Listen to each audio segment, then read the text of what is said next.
Tinanong kita kanina. I'm sorry, sir. Tinanong kita kanina, sino ang appointing authority? USEC ng ASEC. Anong sagot mo? Secretary. Hindi mo alam. Hindi pa po ako nagsumasagot. Hindi mo. Nakita kita, sumagot. Camera. Kita sumagot. Sinabi mo, Secretary. Chairman, motion to Hindi suspend. niyo alam lahat 1 na minute ang reset. nag-a-appoint ay One minute President. suspension is declared by the chair. Is it that the Vice President is batting? Yes, Yes, ma'am. the point of No, order hindi Kasi po is, wala dapat kaming ganon. kakapin dito, ma'am. Pero dapat Walang pakinggan makapin 1 minute point of recess declared by the order. chair. Well, point of order.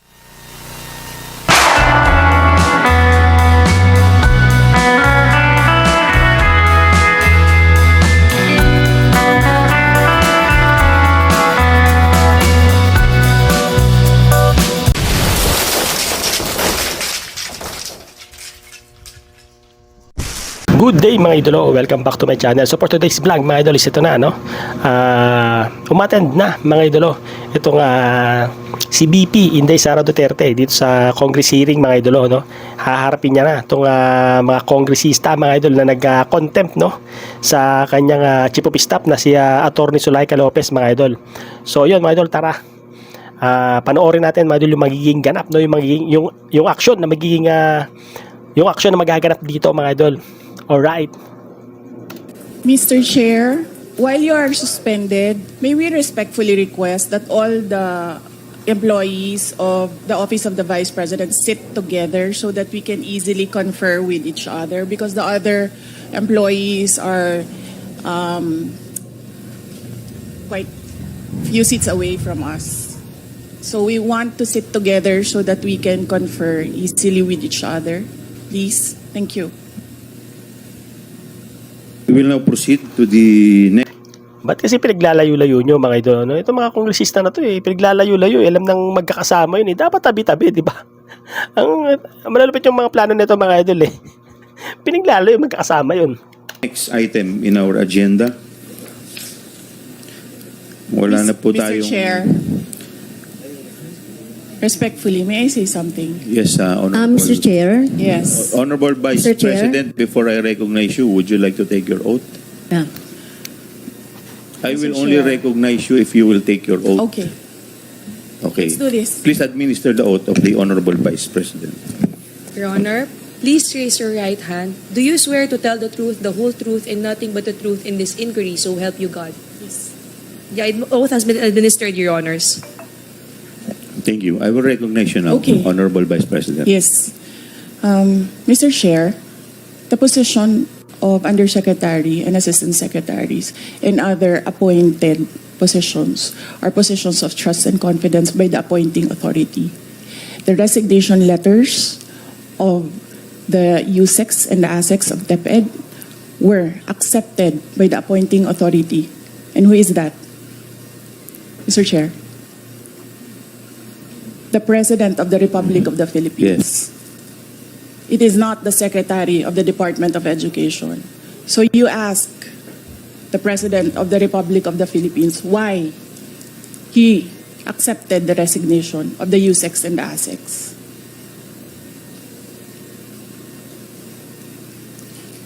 What is the point, Honorable Vice President? Ang sinasabi ko sa inyo, bakit nyo kine-question ang due process? Tanungin nyo ang appointing authority, bakit niya tinanggap ang resignation letter?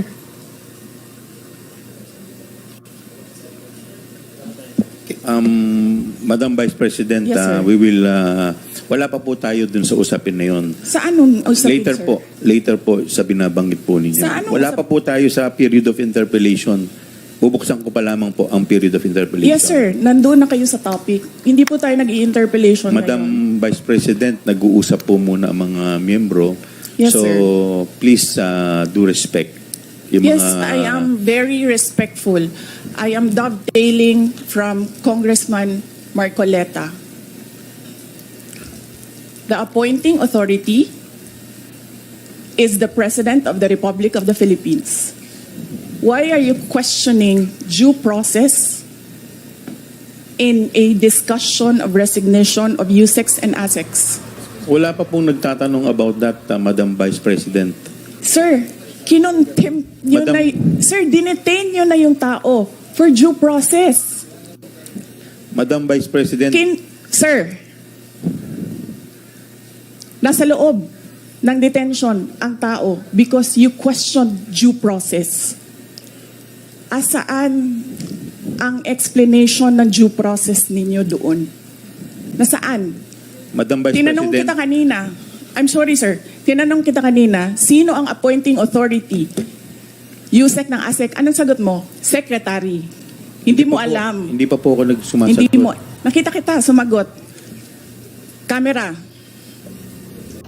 Patay ka ngayon, Congressman Chua. Sumagot ka kasi, ba't hindi ka sumasagot? Kita kita sumagot. Sinabi mo, Mr. Chairman, Secretary. motion to Hindi suspend. ninyo alam lahat. 1 minute Ang reset. nag-a-appoint One ay minute President. suspension is declared by the chair. Suspension agad, Can we mga idol. observe proper decorum, Mr. Chairman?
Maybe allowed. Yes, Madam Vice Yes. President. You need to reconsider that extension of your detention. It was illegal in the first place. You asked the President why he accepted the resignation. Do not ask due process. Mr. Chairman. Mr. Chair. Yes, Congressman Paduano. Congressman Nakop. Mr. Chair, Madam Vice President, if you have any question insofar as the actions of this committee are concerned, I think the proper remedy is for you to go to the court. Sir, I will go to court. Opo, pero Oo, that is pero your- araw-araw, you are depriving a person of her liberty while I await That is precisely the point, ma'am. the... If our action of detaining your chief of staff is against the law, I think the proper remedy, and I think you're a lawyer, Yes, sir. the proper remedy is to go to the court. Sir, do you really want to show the Filipino people kung anong kaalaman ninyo sa batas? Ang sinasabi ko lang po ay sundin Oo. po natin yung batas Kaya dito nga, sa sir, House. sundin natin yung Kasi batas. nandito po kayo dito sa bahay ng Kongreso. Yes, sir. Sundin natin yung batas. Why will you penalize, punish Yusek Lopez for an act of the President. Madam Vice President, that is the decision of the committee as a whole. Sana po respetuhin po ninyo. Yes, sir. Kung meron pong Okay. remedy, alam naman po ninyo bilang abogado na tama po yung sinasabi ni Congressman Acop, pwede po tayong mag-file ng relief sa Okay, court. sige sir.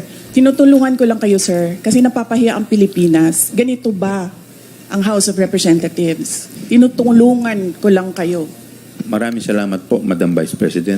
With all due respect, Yes, Mr. Chair, Congressman Mr. Chair, I move that we Deputy strike Speaker out. I move that we Suarez. strike out that last comment said about the House of Representatives. I don't think that is warranted. Neither is it fair to make statements such as that. So move, Mr. Chair. Second.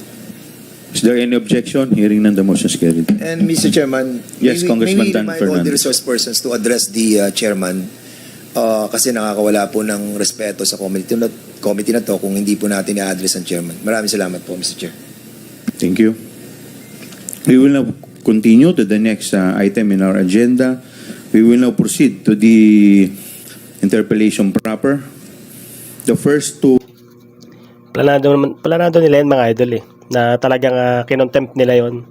Ginawa nilang hostage mga idol para si BP Sara Duterte is mapa-attend, di ba? Kagaya niyan, no? Nagtagumpay sila, napa-attend nila si BP mga idol, di ba?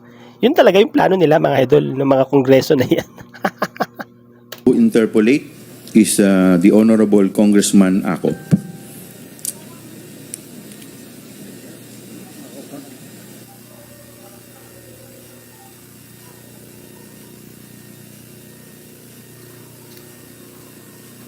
Nagbulungan na naman mga idol. Nagbulungan mga idol. Nagulat si Congressman Acop, wala daw si script yun, baka siya mauuna.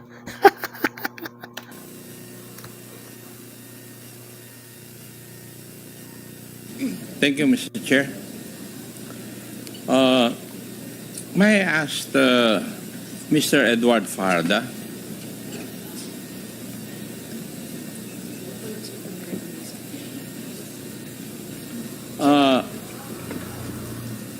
Mr. Farda, you were the special disbursing officer during the period when Vice President Sara Duterte was the Secretary of DepEd. Your Honor, Mr. Edward Farda, you're recognized. Your Honor, Mr. Chair, I confirm. Thank you. Would you also confirm the 3 land bank checks, each amounting to 37.5 million, were issued to you as payee and were encashed by you? Would you confirm that? Mr. Farda, you are recognized. Your Honor, I confirm. Thank you. And would you also confirm that you certified the correctness of the liquidation reports on the use of the DepEd confidential funds and in fact issued the corresponding certification? Would you confirm that? Mr. Chair, pwede pong paulit lang po nung question regarding dun sa issue ng certification. Congressman Acop, please continue. Please repeat. Yes, Mr. Chair. Mr. Farda, can you did you certify to the correctness of the liquidation reports on the use of the DepEd confidential funds and in fact issued the corresponding certification? Mr. Chair, wala kaming kakampi dito, walang maka-point of order para sa amin. How can you ask a resource person without Madam giving him Vice- copies? Without giving him Mr. copies? Chair, point of Madam order, Mr. Vice Chair. President, please wait to be recognized. Give him copies. Point of order. Yan na. What's the point of order of the Honorable Yes, Castro? Mr. Chair, Representative Acop is asking our resource person, why is it that the Vice President is batting? Yes, Yes, the ma'am. point of No, order hindi Kasi po is wala dapat kaming ganon. kakampi proper. dito, ma'am. Pero dapat Walang pakinggan mga 1 muna minute point of recess declared by the order. chair. Well, point of order.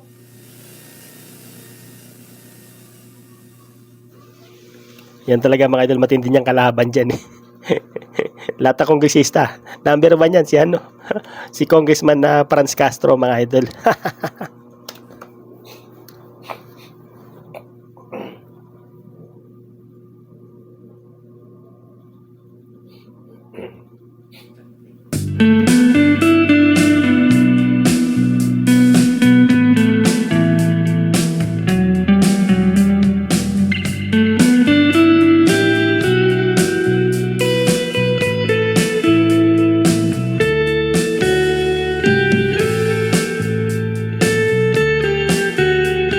Ano mga idol, susugurin na.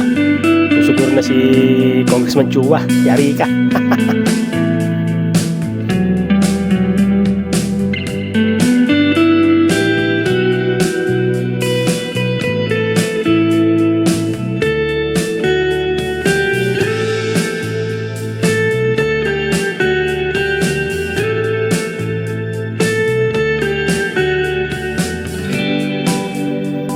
Nako.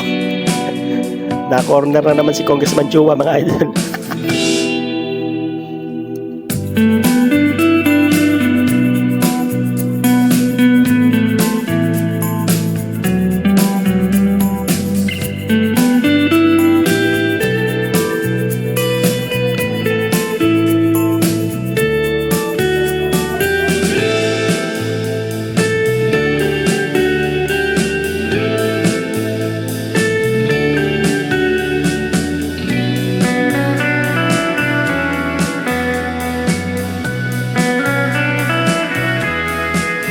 Magkamakialam, Congressman na Dan Fernandez. Kaya ako sa Congressman Chua eh. Kalma ka lang dyan.